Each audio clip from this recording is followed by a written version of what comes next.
Hey, good morning, everybody. This is Big Les. I got something to say about the Bahamas and the disaster. This is devastating. Um, I know from personal experience.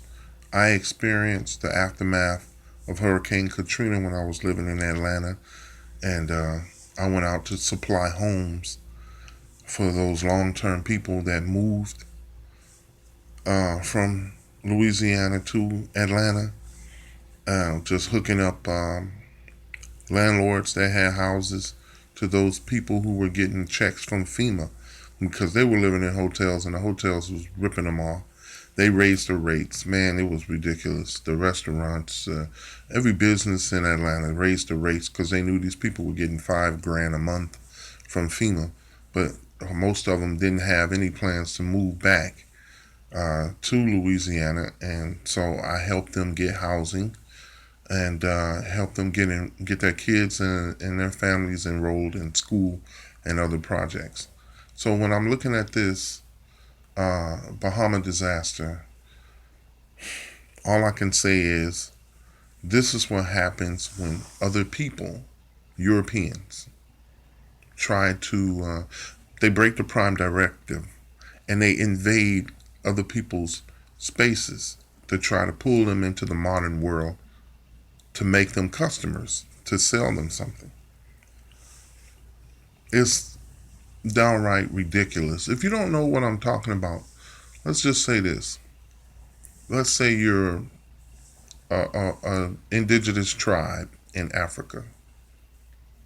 For thousands of years, you've been living this way. You don't need electricity because you don't have a television. You don't have a stereo. You don't have cable.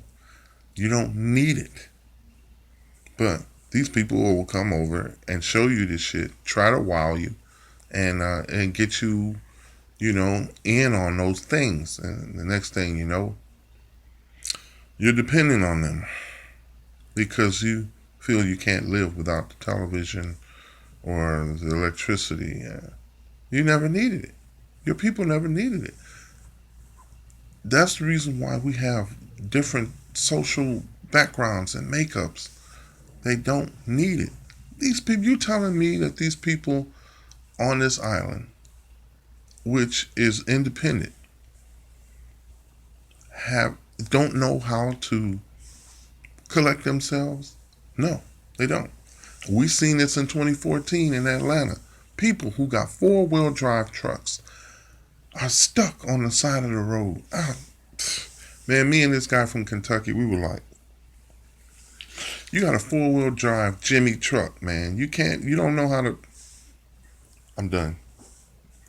Oh, they on the side of the road. Don't help me. 911. I got a call. I'm looking at the police get stuck. I'm looking at the firemen get stuck in a half sheet of ice and snow. It's because they don't know what to do. I'm looking on the report on the news. People stuck in the snow in Chicago. You don't know what to do. You're in Chicago. You were born and raised in Chicago. I'm done. This was part one. I just had to get that out. Incredible.